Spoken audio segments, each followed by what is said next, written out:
ni Ivan Mendez, ang head ng legal ng PhilSCAP. Yan po mga kausap natin. Pero unahin ko muna ang ating boses ng bayan poll question ngayong umaga nito at ang ating tanong sa taong bayan.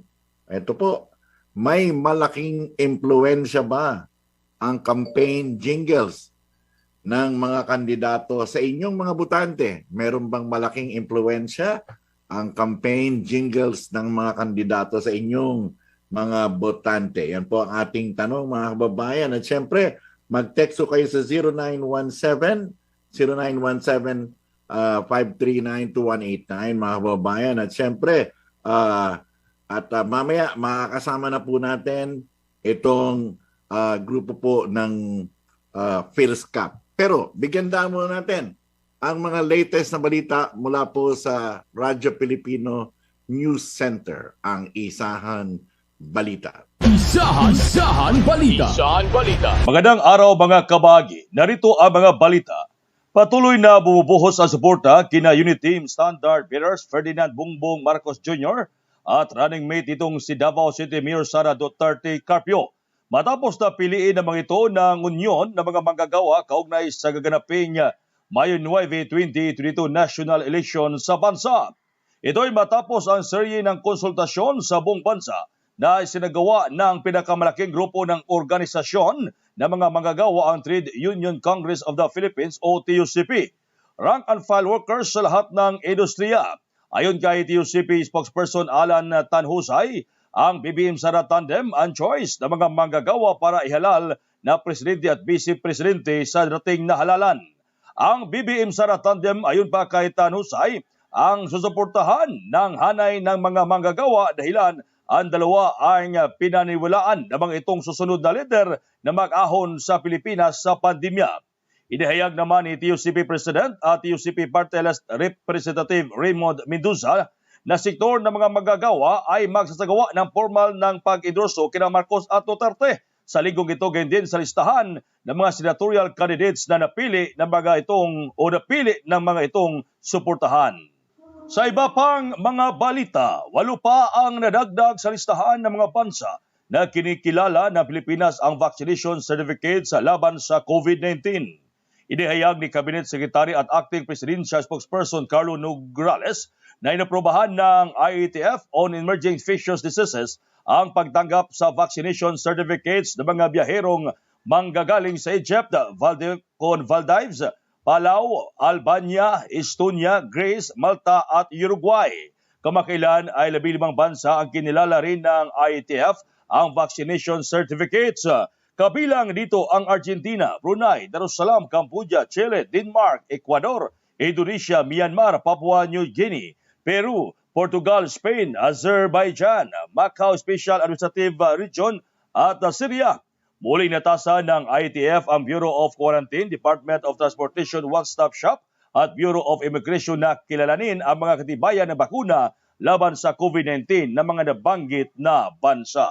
At sa pinakahuli ng ating mga balita, hindi na requirement ang pagsusuot ng face shield sa mga lugar na nasa ilalim ng Alert Levels 1, 2 at 3 batay sa inilabas na New Normal Manual ng Commission on Elections o COMELEC para sa May 2022 elections.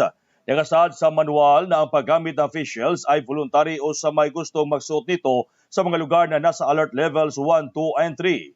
Sa ilalim ng General Guidelines na inisyo ng COMELEC nitong Pebrero 18, 2022, ang pagsusuot ng face mask at pagsunod sa minimum health at safety protocols ay kailangang sundin kabilang ang pagsasanitize ng mga kamay bago pumasok sa polling precinct.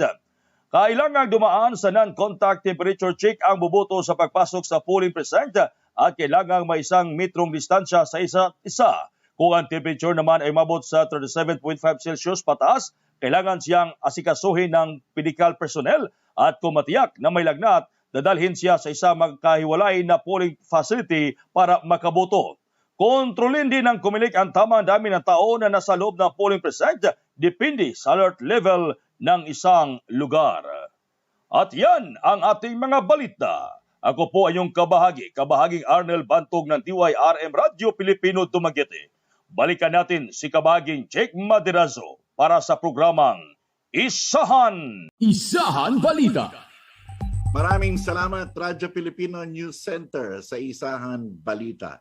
At para sa mga breaking news, puntahan po ang ating news website, ang newsradyopilipino.com. Mga babae, newsradyopilipino.com o mag-join sa ating Viber community ng Radyo Pilipino. At mamaya sa pagbabalik natin, mahaba talakayan natin, dalawa ang ating bisita. Ito po'y pag-uusapan natin yung mga campaign jingles o yung mga kantang ginagamit ng mga politiko. Alam niyo naman ho, mga kababayan, nung nakarang 2016, 2019, alam niyo, kanya-kanyang gimmick ang nangyayari, mga kababayan. Pero, nagbabayad ba itong mga kandidato na ito doon sa mga composers? Nagbabayad ba sila ng royalty sa mga gumawa ng mga awitin na ito, itong mga tugtugin na ito? Yan ang ating pag-uusapan, mga kababayan. At magbe-break muna tayo. Kasama natin mamaya si Alex De Jesus, Manager, Licensing ng Filipino Society of Composers, Authors, and Publishers. At siyempre, nandyan din si Attorney Ivan Victor Mendez. Nakita na natin siya. Ang head ng legal ng PhilSCAP. Yan po, magandang talakayan natin. At siyempre, mamaya mga babayan, magbe-break lang muna tayo. Magbabalik po ang Isahan sa Radyo Pilipino. Isahan Radyo Pilipino. Aangat tayo muli. Dahil tayong mga Pilipino, matibay at determinado sa pagsuot ng mask at face shield, paghugas ng kamay at pagdistansya. Malalapit din tayo sa buhay na nais mabalik. Kapag isinapuso natin ang pag-iingat, aangat tayo muli. Ingat-angat tayong lahat.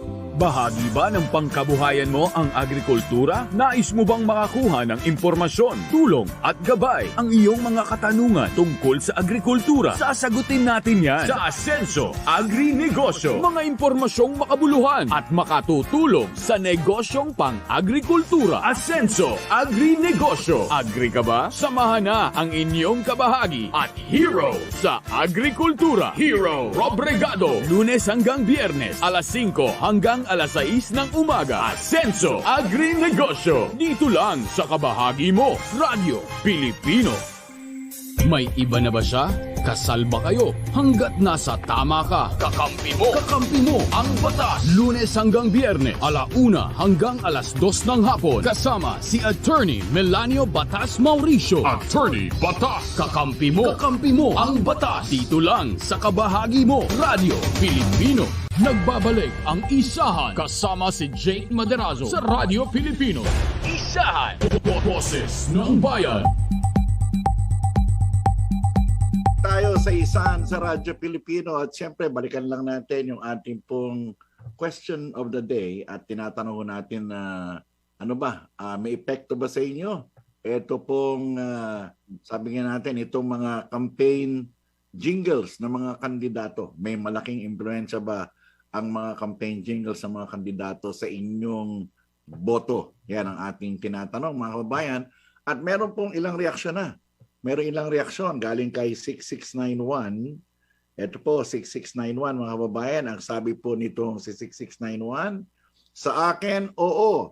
Recall po kasi iyan na kapag narinig ng tao ang isang campaign jingle, malalaman agad na si kandidato yun. Yan ang sinasabi po nitong si 6691. Mag-text pa rin kayo sa atin, mga kababayan, at ang tanungan natin, ulitin ko lang, may malaking impluensya ba ang campaign jingles ng mga kandidato sa botante? Yan, mga kababayan. No? Mag-text kayo sa 0917-539-2189 at saka manood po at mag-comment sa Facebook at saka sa YouTube.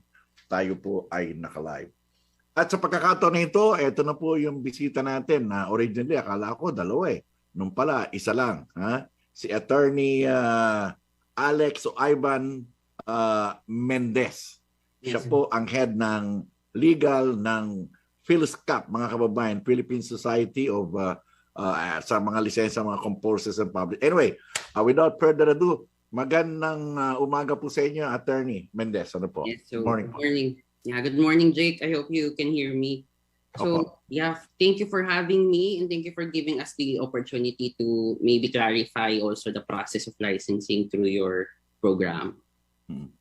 Kasi alam nyo, marami tayong pinagdaanan ng mga campaign jingles. Pero bago natin pag-usapan yan, ano ba itong PhilSCAP para maintindihan ng ating mga manonood at nakikinig sa atin? Yeah, so PhilSCAP, we are society of authors, composers, and music publishers. It was established around 1965. I think one of the founders was Levi Celerio and Felipe De Leon. So we've been in the industry for quite a while. So what do? We administer the copyright o the performance rights predominantly sa musical works ng mga members namin. We also administer the performing rights of the members of our foreign affiliate societies. So if they are intending to use foreign songs in the Philippine territory, we will be the ones who are mandated to license that and to collect the royalties for that. So that's siguro the short history of it.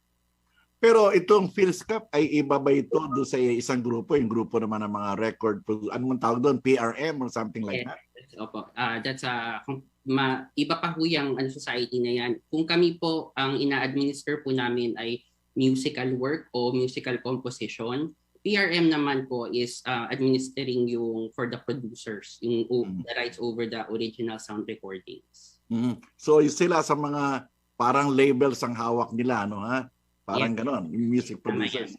Okay, alam natin na matagal na kayo rito at sabi nga maraming mga balita sa PhilSCAP na medyo may konting kontrobersya. Pero tatanungin ko lang, noong 2019, okay, 2016, I don't know what's the track record. Nakasingil ba kayo doon sa mga kandidato na gumamit ng mga campaign jingles sa mga composers? Ang alam ko, 2 lang yata nagbayad nung 2019, parang ganon. Si Bongo at saka isang Pasay City Councilor's candidate. Tama ba yung impormasyon na nakarating sa akin? I think at the time of the press release, that's correct. Pero as of syempre yung cases na to remain active naman from the time they are instituted and demand letters are sent. So from what I'm aware, some of the local officials who have been addressed in some demand letters already actually complied. So meron nang nagbayad? Some. So, you can't really avoid some situations na people may still try to resist, pero meron namang nag-comply. Paano ba ang sistema kung sariling composition ng grupo ng kandidato? Kailangan pa rin bang kumuha ng permiso sa inyo or yung sa mga music adaptation lamang talaga sila dapat magbayad? Okay, so ito medyo mahaba ang siguro answer ko dito. Yeah, okay lang. Yeah. So siguro we can start kasi I think yung main question mo dyan is how do you get the proper license for to use the copyrighted song. So the first thing you have to ask kasi is first you have to determine the usage. Paano mo ba siya gagamitin? Why do you need to do that? Because in our intellectual property code, ang composers or any other creative, they can license their copyright in whole or in part. So meaning they can license that completely or they can license it in part. Ang copyright kasi in our intellectual property code, it's 7. It's a bundle of rights at 7 ang kaklase ng rights na to. So it can be reproduction, it can be adaptation and transformation, it can be public performance, it can be communication to the public. So itong mga rights na to, pwede siyang i-license separately, isa-isa. So, okay. So let's say you were mentioning, Jake, about the campaign jingles, right? So they can commission work, they can get the right to actually use it depende. If you're gonna use it for a campaign video, for example, ang mangyayari dyan ay ilalapat mo yung musika sa video element. So it's tinatawag na reproduction or more specifically synchronization. So this is a synchronization license is a reproduction license. So kung makuha mo yon, meaning legal na yung pag-record mo at paggamit nyo sa music video. Pero after that, meron ka pang sunod na activity which is streaming. So yung streaming na activity is covered by a separate license. So tawag natin dyan communication to the public license. Kasi it's being broadcasted, transmitted through wire or wireless means and made available to the public on their depending on a place and date that is where they can receive that video or that music. So ang sinasabi mo, iba yung bayad ng broadcast rights, no, television, radio. Iba rin ang bayad sa streaming. Streaming. A different license. So yun nga, I think we did release a statement recently, no, making distinctions on the usages. So siguro in the terms of the election campaign, usually ang mga rights na implicated dyan is yung public performance. So when do you do public performance in election campaigns? So usually pag may election rallies dyan, which is sometimes in person, there is background music. There is playing of music while, before they introduce or during the introduction ng candidate, and may live performance din. So both of these are covered by public performance. So ibig sabihin, halimbawa, just to be specific, proclamation rally ni Marcos, ni Bongbong, biglang kinanta ni ni Tony Gonzaga yung roar ni Katy Perry. Ibig sabihin, bago siya kumanta, dapat tumingi mo na ng permiso sa inyo. Ganun ba? Yes, oo. So kailangan nyo ng public performance license. Kasi, let's say Katy Perry, as I mentioned, we also administer foreign songs, no? So yung mga societies, yung counterparts namin abroad, we enter into reciprocal agreements with them. So kung may gagamit ng foreign songs in the Philippines, kami yung magla-license, kami mag-administer and mag-enforce the right.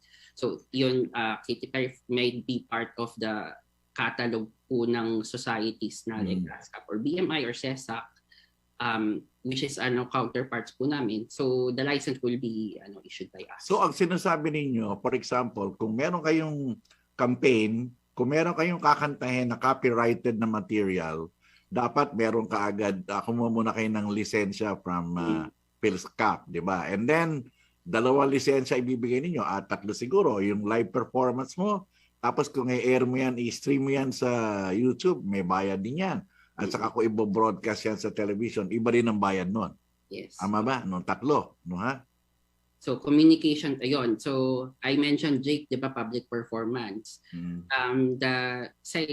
mentioned yung streaming. So ngayon, especially during the pandemic, some of the campaigning also predominantly happens online.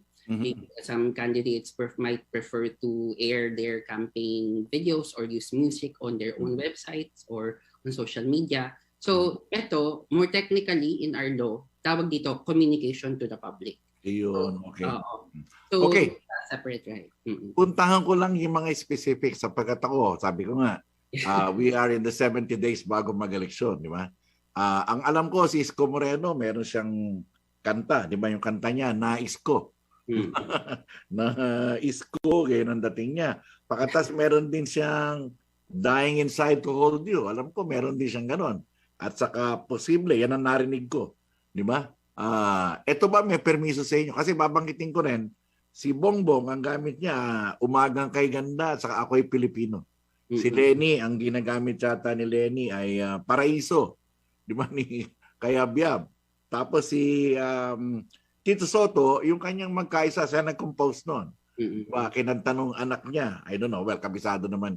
At saka, meron pa ako, Dugot Pawis, kay Manny Pacquiao, dahil kay Freddy Aguilar. So, itong mga ginagawa ng mga presidentiable na may kanya-kanya silang version ng, eto ba may permiso o kumuha ng lisensya sa inyo, sa PhilSCAP? Well, what I can say, Jake, for that is it's actually in the process na. We're already talking to candidates on the licenses. So parang pinoproseso na siya and meron ng mga nag-approach sa amin and tinatalakay na yan kung ano yung coverage. Kasi yung election campaign rates kasi namin, Jake, depende kasi yan. You can opt to do a blanket license. Nga, yun ang sinasabi ko. You can opt to do a per day license. So pinag-usapan din siya. So, yun nasa proseso na naman yung candidates into securing it para lang ma-determine kung paano ba nila gagamitin, yung frequency ng paggamit, and is it for the whole slate? Is it for one candidate? So, magkakaiba pa ng rates kasi yan. So, it's already in the process. They'll go into the specifics of magkaisa at saka yung kay Freddy Aguilar na ika nga siya nag-compose na ginagamit ni Manny Pacquiao. Magkaisa kasi is composed by Tito Soto. Tapos kinantanong anak niya, ito yung EDSA Revolution team, di ba? So, at saka parang hindi ko alam kung ito ay campaign jingle niya to promote himself, di ba? Pero yung kay Manny Pacquiao, kay Freddy Aguilar, I don't know if they're composition din niya ito, di ba? Sina Tito Soto ba or Freddy Aguilar ay miyembro ba as composers ng PhilSCAP? I think we can double check yung master list namin, but I can actually check now.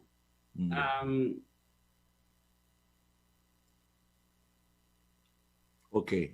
Importante malaman natin 'yon, di ba? Yeah. O sine-check po ni Attorney Ivan yung listahan nila, whether sabi nga natin yeah, maybe siguro you can understand we have thousands of members. So we can easily naman just claim na member sila kung it's not in our master list. Tama. Pero nandun ba sila ngayon? Ito. Vicente Soto at saka si Freddy Aguilar, no ha? Yes, pero dapat membro sila. Yes, oo. They are he's part of our membership. Kasama sila sa PhilSCAP. Soto is our member, yes. Okay. So, ibig sabihin, they still have to seek permission from PhilSCAP. Yeah, so ayun. Okay, so maybe we can make a distinction there. Yung deed of assignment kasi namin is covering only public performance rights. So, as I mentioned, Jake, yung public performance is a different activity, no? So, kung magre-reproduction ka, hindi yun covered ng deed of assignment namin. So meaning, you will get the license for public performance from us. And if si Tito Soto has a publisher, a music publisher, or he is administering that right ng sarili niya, sa kanya ko kukuha. So parang pwede mo siyang, sabi ko nga, di ba, pwede mo siya i-license in full or in part. So yung part namin as PhilSCAP, we are for the performing rights of, for example, Tito Soto. And then, yung kay Sir Freddy Aguilar naman, I think his publisher is one of our publisher members. So kung carry ng publisher na yon yung works niya, it will form part of our catalog also. Ayun. Assuming, kasi pwede kasing, ang members kasi namin, it's either an individual na tao, natural person, or pwede siya corporation na may sariling catalog ng rights. Okay. Dagdag ko na rin siguro yung ginagamit nila Lenny Robredo ngayong Paraiso, di ba? Yung kay Ryan Cayabyab. Si Ryan ba, membro din ba ninyo? Yes. Si Ryan Cayabyab. Definitely. One of our members. Okay, so ibig sabihin, yung candidate, pag nakipag-usap sa isang membro ninyo, hindi na kailangan kumuha ng license sa inyo. Ganun ba?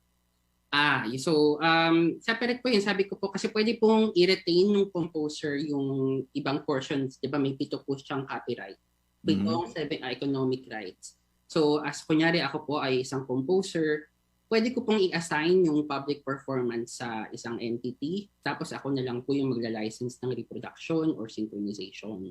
So kung ano po yung natira sa akin na hindi ko po in-assign, yun lang po yung pwede kong i-assign.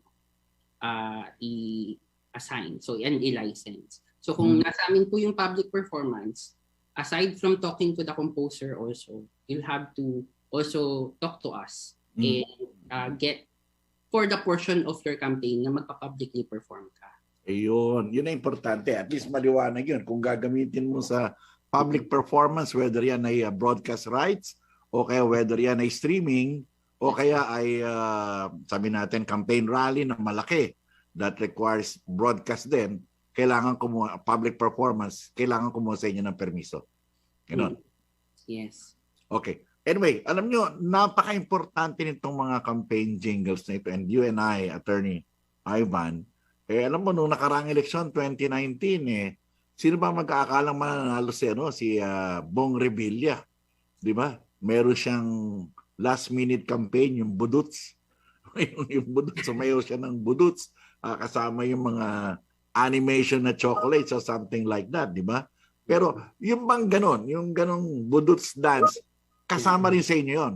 Covered din. Oh, it's also performance. It doesn't have just pwede basta patugtugin mo siya, you can dance to it, you can play it, you can perform it live. It will form part of public performance. Ang alam ko kasi nag-compose doon si DJ Love eh. 'Di ba? DJ Love ang nag-compose. Is he a member? Kailangan ba member ninyo? Yung I don't know, if DJ Love is a member. Namin siya, kung member namin siya or yung publisher niya ay member namin. So kasi it's not it's either kasi ikaw as a composer on your own member ka as an individual or pwede rin kasi yung publisher mo is inassign mo sa publisher mo yung right mo and then yung publisher mo is our member. So parang yung catalog ng publisher mo nakasama yung kanta mo, ma-assign din sa amin yung catalog mo. And kasama yung administer namin. Ano ba ang best thing to do for the candidates bago sila mag-launch ng campaign jingle o bago mag-launch ng music video? Dapat makipag-usap muna sa inyo, ganun ba? Yes, I think we can do that. Actually, yun nga yung one of the reasons we are we released a statement and we are also trying to educate most of the candidates on what rights to get is they can approach us, they can ask us. Ito kasi usually tinatawag sa industry na pre-clearing, no? So before you broadcast anything, before you create any film or any song, usually you try to clear the rights first. So they can come to us, they can tell us if they have an idea kung ano ba yung gusto nilang gamitin na song. Titignan po ng department namin yan kung ng distribution to check kung nasa catalog namin siya and if pwede namin i-license. Kung hindi naman po siya ma-license kung wala naman po siya sa catalog, possible din po na matulungan namin sila na hanapin kung kanino ba kukunin yung license. Kasi nandun din may rights, may information yan in the global database kung sino po yung may copyright owner. We can also assist kung kunya the reproduction is not with us. There's also a possibility that we can assist them, refer them to the proper person.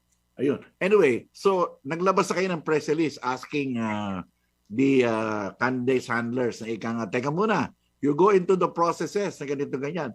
Kumusta naman ang responde ng mga kandidato? Have they responded? All of them ba kasi sinasabi nga natin, teka muna, kung makakandidato ka, hindi ka pa nananalo, nagnanakaw ka na ng copyright, something like that. So, kumusta naman ang response? Actually, yes, thank you for asking that. Actually, that's a good thing to raise. And we are actually happy with the response. We are actually getting good response. And actually, after that statement, most of the candidates naman have already approached us and are already in the process of getting the license. So in national, it's also local, and in other, hindi lang siya executive positions, some rin. Alam niyo, sa totoo lang, ako, I'm fascinated by these campaign jingles, ang sabi ko lang, wag lang sana maulit yung alam mo, sinasabi ko, naalala mo yung kandidato sa Aliaga Nueva Ecija, yun yata yung nagtap di ba? Yung kanta niya, Voltes 5 ang tunog, pero ang pangalan ng kandidato ay si Pepe Picache. Tama, di ba? Kaya ang kanta niya, Pepe mo, Pepe ko, Pepe natin. Sabi ko, sana meron din ba kayong censorship? Yung gano'n, sigurado hindi dumaan sa inyo. Sabi niya, before we go into commercial break, pag humingi sa inyo ng permission, do you look into the usage of yung copyrighted song? Like sinasabi ko, yung iba binabastardize, di ba? Tulad nga nung kay Pepe mo sa kaganya, yun ang ginawa niya to the tune of Voltes 5. So, meron ba kayong say doon o paano? So okay. So yun nga, ang sabi ko kasi yung kasi copyright meron niyang kaakibat na moral rights na natin. So yung copyright separate siya sa moral rights in the sense na yung copyright or economic rights, it's economic, pwede mo siyang pagkakitaan. Yung moral rights, ito yung karapatan ng musician, ng composer, ng artist na i-prohibit yung paggamit ng work niya in a way na mag-dishonor siya, mapupunta into disrepute yung work niya, at nasa kanya to. So it's up to the composer kung ma-monitor niya yan, na ginamit yung kanta niya, and for his or her, in his or her opinion, na nasira yung kanta, na it became prejudicial to his reputation, to his or her reputation, meron siyang moral right to actually. Ayun. So kayo rin na mag-review nun. Kayo rin na mag-represent dun sa composer. It's the composer. Nasa composer siya. Kasing sa amin, copyright lang yan. It's just the economic right to license public performance. Okay.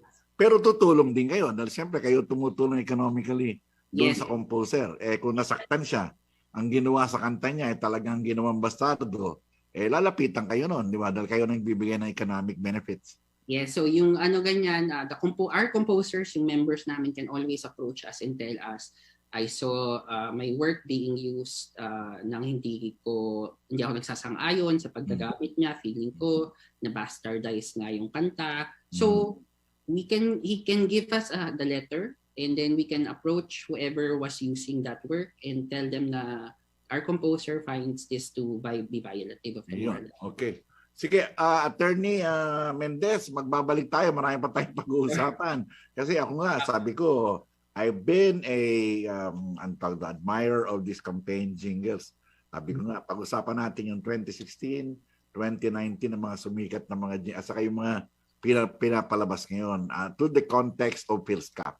Magbabalik po mga kababayan ang isahan sa Radyo Pilipino with our guest, Attorney Ivan Mendez ng PhilSCAP. Thank you, Jake. Isahan Radyo Pilipino. Kabahagi mo Radyo Pilipino. Impormasyong may kalidad, serbisyong may halaga, saan mang bahagi ng Pilipinas. On air. Saan mang bahagi ng mundo. Online. Anumang uri ng pamumuhay. Kasama, katuwang, kapinoy. Kabahagi mo Radyo Pilipino. Radyo Pilipino. Nagbabalik ang Isahan kasama si Jake Maderazo sa Radyo Pilipino. Isahan. One-on-one. Balik tayo sa isahan sa Radyo Pilipino mga kababayan. At siyempre, patuloy po yung ating pagtatanong sa ating mga kababayan. May malaking impluensya ba ang campaign jingles sa mga kandidato sa inyong mga botante? Yan po, may malaking impluensya ba ang campaign jingles sa mga kandidato sa inyong mga botante? At ang ating meron tayong reaksyon. Kung kanina meron tayong reaksyon, pumayag siya kanina kay 6691. Ngayon naman ay may reaksyon tayo from 4579. 4579. At ang sabi nitong ng ating texter, ang sabi niya, kung may impluensya sa kanya itong campaign jingle sa mga kandidato sa botante, ang sagot po ni 4579, hindi. Sabi niya, mas malakas ang impact sa akin ng kandidatong nakikipagtagisan ng talino sa mga katunggali niya kesa jingles na gawa rin ng ibang tao, ibang klase, no ha? Ay yung kandidato, hindi yung jingles ang kanyang pag-uusapan. Yan ang sabi ko nga, napakaganda. Attorney Mendez, ano? Pero sinusuri ko yung mga dating jingle tulad nung kay Grace po noong 2016. Ang alam ko, sa awitin mo, isasayaw ko, di ba? Grace po, iboboto ko parang gano'n eh. Alam natin na BST in company yun, di ba? Si Manny Villar, si Cynthia Villar, Mrs. Hanep Buhay ang ginamit niya. Naalala ko yun. Tapos si Marojas, nung Mr. Palengke siya, ang ginamit niya, di ba yung Mr. Suave? Hoy, Mr. Palengke. Naging number 1 din. Tapos si Lauren Legarda, sabi nga si Lauren Legarda, iba, ano bang ginamit ni Lauren Legarda? Nag-number 1 din siya, di ba? Si Manny Villar, sasakyan kita, si Pagatsaga ang ginamit niya, di ba? Tapos si Bato noong 2019, itaga mo sa bato. Si Angara, yung kay Sara Heronimo, sa iyo, di ba yun ang ginamit niya? Tapos, ito pa rin kay Loren. Tunay na ligaya, parang gano'n. Grabe. Ito ba, alam mo, sabi ko nga, napakarami. Of course, hati sila. Pwedeng magpanalo, pwedeng hindi magpanalo. Di ba? Sinasabi nga. Pero, ang importante, ang Phil's Cup, matagal na kayo nandito, ang alam ko, di ba? Ito bang mga malalaking kandidato na ito, nagbayad sa inyo to nung manalo o paano ba?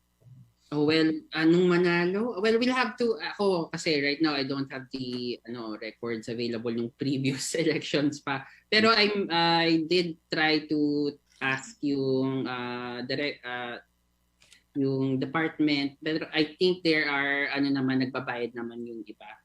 Meron lang, it's really hard sometimes when some candidates don't understand kasi yung difference nung rights, nung licenses. So sometimes we are still actively trying to collect. So that's another issue. But there are candidates naman that we're happy are actually are able to understand na after we explain kung paano ba gumagana yung industry, dumang klaseng rights yung kailangan nila i-clear, na nagbabayad naman sila. But yun. Ito ba halimbawa kung thematic yung ginamit na kanta ninyo ng member ninyo, no? For example, Umagang Kay Ganda, something like that. Yeah. Prohibitive ba ang cost? Mahal ba yun? Lalo na kung blanket ang gagamitin? It's actually, depende yun kasi yung rates, ito, yun nga, if you, para rin siguro sa the benefit ng listeners mo, Jake, yung cost, it's actually on our website. You can go to philscap.org, go to yung drop-down menu under licensing, and go to election campaigns under the licensing categories. Andun yung rate cards kung magkano ba siya yung aabutin niya. Kasi yung rate niyan depende sa position mo. If you're in a presidential campaign, of course, yung campaign mo is supposed to reach a big portion of the population. So, mas marami talagang usage yan. So, obviously, mas malaking rate nun. It can be, andun siya online. Pero kung if you're a local official, for example, you're just gonna be using it for one day, meron namang like 300, 700 pesos a day na blanket na licenses. That's also part in our rate card sa website. So, pwede mo siyang tignan, isipin mo kung paano mo gusto gamitin yung kanta, kung kailan mo siya gagamitin. And then, that will determine ano ba yung rate. Ayun, kasi halimbawa, ako ay kandidato. Siyempre, marami akong mga mobile speakers. Pine-play nila yung kanta nila. Di ba? Iikot-ikot yan. Halimbawa, buong Luzon, walang ginawa yan, kundi umikot. So, yung ba, sabi nyo nga, 200 ba yun per hour or something like that Okay, kasama sa blanket yun. Oo. We have a per day rate or you can have a blanket license for the whole campaign period. So yung magkano babayaran mo, depende kung gaano katagal mo siya gagamitin and also kung gaano, kung i-cover mo ba isang kandidato, isang party, isang coalition, isang slate. So yun, magkaiba talaga siya and yung rate will differ. So just to give us an idea, for example, sa presidential campaign, blanket ay bigay mo. Ano ba ang range ng presyo niyan? Anong range? Million ba yan or what? It can go to, if you're, for the whole rate, it can go to 500, let's say presidential campaign, it's 500,000. And then it can go, if you're going for, I think, the whole slate, it's 1.5. 1.5 million. So senatorial, medyo mababa. Oh, it will be less than that, rate. Okay. Mukha yatang maganda itong ginagawa ninyo to protect the composers. But ito, halimbawa, where does the proceed go? For example, di ba, siyempre may Phil's Cup. Pero how much of the money, for example, ang nakuha ninyo will go to the composers and the members or yung music publishers? Paano mahatian ninyo ng mga nagko-compose ng kantahan? That's right. Okay, so that's a good question, Jay. So siguro I'll clear at the beginning that we are a non-stock, non-profit association. So we don't have any profit. The only thing that we spend on is our administrative expenses. So parang yung gastos lang ng pag-monitor, yun yung siguro may administrative expense lang na ide-deduct, pero the rest will go to the composer. We don't retain any profit from that collection. So, meron din kaming socio-cultural fund. Ito yung pinupool namin para i-promote yung songwriting skills. Ayan, nakita ko. So yun lang yung portion na, so unlike siguro like profit-making institutions na they retain something as profit, kami wala, we're just really retaining for administration. So ang mangyayari niyan, so let's say you have a blanket license. Your blanket license, pwede mong mapatugtog lahat ng nasa catalog namin. So yung catalog namin would cover more than 20 million songs. That's songs in local songs and also copyrighted songs abroad by the members of our foreign affiliates. So pag meron kang blanket license, kahit 1 or 1,000 or 1 million songs yung patutugin mo, it will be covered and it's the same rate. So usually ang license namin, meron siyang reporting requirement. So if you're a campaign manager, pag nag-election rally ka, you tell us which songs are actually played and then it will more or less determine paano ba namin babayaran yung mga composers. Let's say napatugtog yung composer na to, may allocation siya. So mapupunta sa yun yung dadating sa kanya na royalty payment. Ayun, yun ang maganda ron. When I think of PhilCap, I think of new names. Dalawang pangalan na nasa isip ko. Rico Blanco, is he still the president? And Ever Bartolome, I don't know, namatay na siya last year. Rico is now the president, no? Si Rico Blanco is, ang current president namin yan is si Sir Nonoy Tan. Nonoy Tan, okay. Rico Blanco was the president before him. But Rico is still part of our board. Okay. Si Heber, I don't know, he was somehow involved sa PhilCap. Nakalaban niyo ba yun o kakampi niyo yun bago siya namatay? We did, meron ding, there were cases filed before, pero I think, yun nga, it's a criminal case filed against, if I'm not mistaken. Pero I'm not, I think it's already closed because nga of the demise of Sir. Ay, salamat. Naayos na yun. Anyway, alam mo, ito, bago ko pumunta ron sa, for example, ako ay blogger or something like that. I want to post something on YouTube, no? Nagagawa ko ng gimmick ko. And alam mo naman natin na yung gumagawa ng YouTube ng mga blogger natin, tumatanggap ng pera. Depende on yung kanilang mga views and subscription, no? For example, pag YouTube blogger ka, gumamit ka ng PhilCap member, kailangan ba humingi ng permiso sa inyo? Ganun ba? Okay. So that's a very good question, Jake. So, okay, ganito kasi yan. So, as I mentioned, diba, we're already moving into a digital age. So, like, a lot of the music is actually performed online, communicate to the public. So, YouTube, like Facebook or Meta or Instagram, ang tawag dito are user-generated or user-created, platforms. So, ang ginagawa kasi nito, although ginagawa ng mga platforms, sila na yung kumukuha ng license para sa users nila. So, pag nagpatugtog ka sa YouTube ng something that's in our catalog, for example, they have a license from us. So, that's covered already. So, instead of us actually going after each and every user, yung YouTube, may license na for the users. Kaya pala kapag gumamit ka ng copyrighted song, sasabihan ka na YouTube na, teka muna, mukhang may problema ka sa royalty, something like that. Yes, so yun, namomonitor kasi nila yun kung kasama ba yun sa na-license nila. Then, meron silang management, most digital platforms, meron silang content management systems or that they can monitor kung yung copyrighted song ba, yung song ba is covered by their license or kailangan to i-take down. And you have an arrangement with YouTube and Metaverse and Facebook. Yes. Meron ba kayo? So, yeah, we do. We license them, both of those platforms. So, ibig sabihin nyo na maganda, no? Hindi na kayo nagmo-monitor, automatic naman yun. But, pero, generally, of the biggest bloggers ngayon, alam naman natin kung sino yung mga top 10 na marami kinikita, sila Ivana Alawi. Yun, meron din kayong relationship sa kanila or you just let YouTube to deal with them? That's that separate na yan, Jake. It's a completely separate relation. Kasi well, if you're a vlogger, of course, yung pag-monetize mo ng content mo depende yun sa terms of usage ng YouTube eh. So, it's a different relationship. It's a private transaction nila, parang ganon. It's another transaction. Kami, to some extent, meron naman kaming, we can actually also communicate to YouTube for usages on the platform na some composers might disagree with. For example, I mentioned, di ba, kanina yung moral rights. So, some digital platforms meron silang inaalaw na tinatawag na writer relations and writer objections.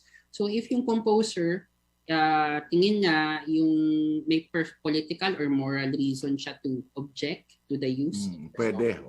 To some extent, we can go to YouTube and tell them yung member namin has an objection to this usage and then pahala na sila mag-proceed on how to resolve. So anyway, alam mo, konti na lang ang panahon natin pero sabi nga natin, sa ngayon, lalo sa local, wala pa sa local ngayon, wala pa tayo sa local campaign period. Nasa national na tayo ngayon. So, a lot of local candidates are composing their campaign jingles right now. Sabi nga natin, hindi natin alam kung anong gagawin nila. But take us through the steps. Halimbawa ako, kandidato ng mayor halimbawa sa Maynila o sa Quezon City or anywhere, ano ang gagawin ko na nagpo-produce ng campaign jingle yung mga tao ko? Ayan. So, campaign jingle particularly. So yun, ang sinabi ko nga, Jake, yung kailangan mo dyan, if you are making a campaign jingle, syempre kailangan mo ng adaptation, di ba? Na license. Kasi ang isang original na musical work, i-modify mo siya. So, kailangan mo ng adaptation license. So, you have to look for the composer na ng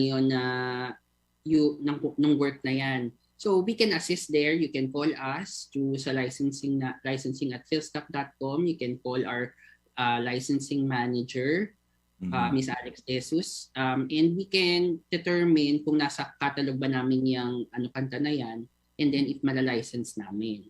So assuming nasa catalog namin yan, ang mangyayari is pag gagawa na kami ng application form from you, so i-indicate mo what's your position, ano ba yung locality kung saan ka magka-campaign, and then you will tell us yung particular song, and then ibabalik namin yan usually within the day. We can give it back to you with an assessment kung magkano ba yung rate, and then the draft licensing agreement.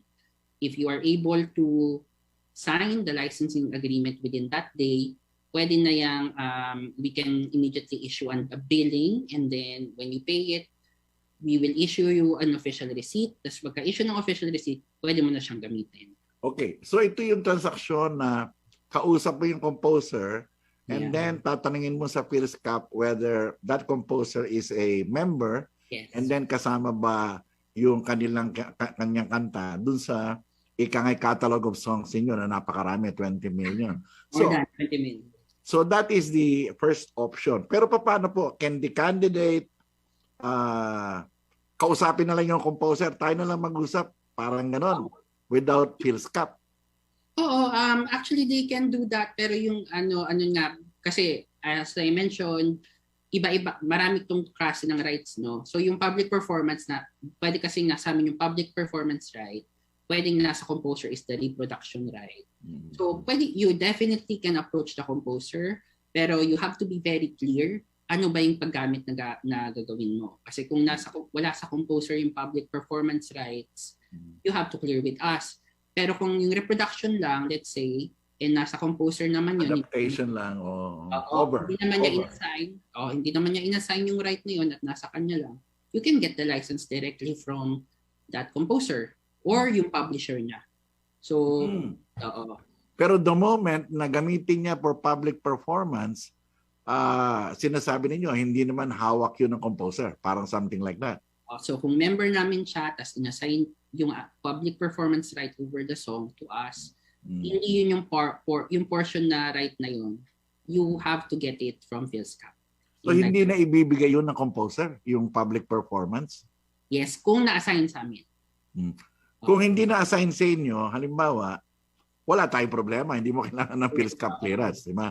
Yes, yun ang sinasabi niyo. Kung nasa composer lang yan. Pero kung na-assign sa amin, which most likely it has been assigned kasi medyo marami rin din yung members namin, you will have to get the separate public performance license from And ang protection naman ng composer kapag PhilSCAP ang nilapit, kasi kabisado ninyo Di ba? Meron kayong streaming fees, meron kayong broadcast fees, meron kayong public performance fees. So you will get a lot more from PhilSCAP rather than directly negotiating with the candidate. Tama ba yun? Yes, oo. Actually, yun yung benefit kasi ng collective management organizations to creatives. Kasi usually, mga CMOs like us, we have a better handle on how to monitor yung pagkagamit niya. So parang meron nang nagko-collect for you. Hindi mo na siya gagawin on your own. Hindi ka na mag-isa-isa, hindi ka na pupunta sa restaurant isa-isa, hindi ka na magtitingin ng internet websites isa-isa to monitor kung nagamit pa yung work mo. We do that for you. So parang since we can monitor those things, we can actually try to, as much as possible, collect more the appropriate royalties for you. Alam niyo, napakaganda ng mga benepisyo ng PhilSCAP, but isa sa gusto kong tanungin sa inyo, how much percentage of our composers are affiliated sa inyo? More than 70%? 60%? Something like that. Baka medyo mahirap ikwenta because I wouldn't right now we don't really have like a registry of the whole composer population of the Philippines. Anyone can be a composer naman, like I can be a composer and wouldn't be registered in a database. So siguro yung percentage na yan, pero might not be as easy to compute, pero I can say na most of the popular composers naman are part of the PhilSCAP, especially yun ang importante. Sabi nga natin, kayo ang biggest.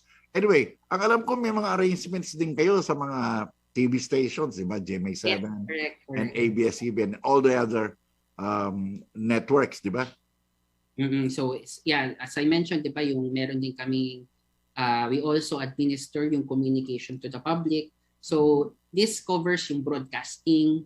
Anytime you transmit by satellite or cable mga musical works through film or any other siguro concerts on television or live performances, kasama yan. So we do have licenses for most of the broadcast networks. Meron lang akong tanong sa inyo. Halimbawa, ako'y pumunta ako sa isang estasyon, halimbawa restaurant sa Tarlac, malaking restaurant.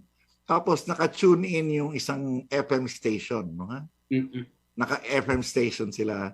Bino-broadcast nila yung habang kumakain ka ron, di ba, yung mga kanta. Yun ba, kinukuha pa ng permiso sa inyo if it's a radio broadcast? That's right. It's a completely different activity kasi. So ganito yan. Maybe we can make a distinction. Sige. So let's say the radio station has a license. So yung license niya is to communicate that to the public. Right? So yung reception niyan is meant for private consumption. So if you're receiving that frequency, nakikinig ka sa kanta na pinapatugtog ng radio, you are already, yun lang yung target na public niya. Pero kung i-broadcast mo yan in public place, ang tawag na dyan isa, like mechanical background music na yan, na covered, it's going to be public performance kasi hindi na private yung reception ng frequency. It's already public. Ang public under our IP code means anyone outside your family or close social acquaintances.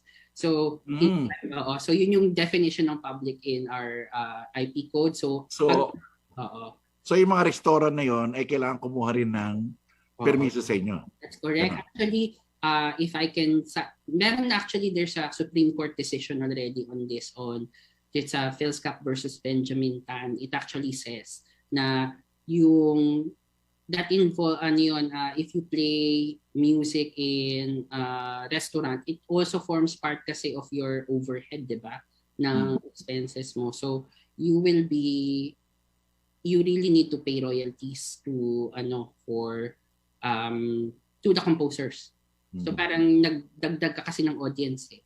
So parang instead of you are the only audience, nag-extend ka to someone outside you. Hindi, for example, ganito yan, ako, halimbawa, kunyari, meron akong restaurant, bahay ko, or something like that. Alam naman natin na may mga playlist, di ba? May mga playlist kang ginagawa sa Spotify, o kaya meron kang playlist sa iTunes, no? Pagkatapos yun, patugtugin mo sa restaurant mo, sabi nga natin, so you still have to get a permit or a royalty sa inyo, ganun ba? Oo. So babalik tayo dyan, Jake, 'di ba, sa section 118 ng revised Intellectual Property Code na sinasabi, 'di ba, that the creator can license in whole or in part. So meaning in part, meaning those activities can be licensed separately. So yung broadcast, separate license, public performance through the radio, a separate license. Kasi the composer can license in part. Pwede siyang separate. Tapos yung playlist, iba rin pala yun. Grabe. O anyway, napakahaba ng kwento natin from the campaign thing. Meron tayong 2 minuto. Meron ba kayong mensahe sa ating mga kandidato and also for the general public as far as campaign jingles and registration sa PhilSCAP is concerned? So unang-una, Jake, thank you for inviting me and PhilSCAP and giving us the opportunity to actually tell the public about the process of licensing. I hope it was an educational thing. I was able to explain most of the nuances nung pag-license in yung copyright use. But if you're asking for my message to the candidates, siguro I can say na nare-recognize naman ng mga candidates that music really does give value to their campaign.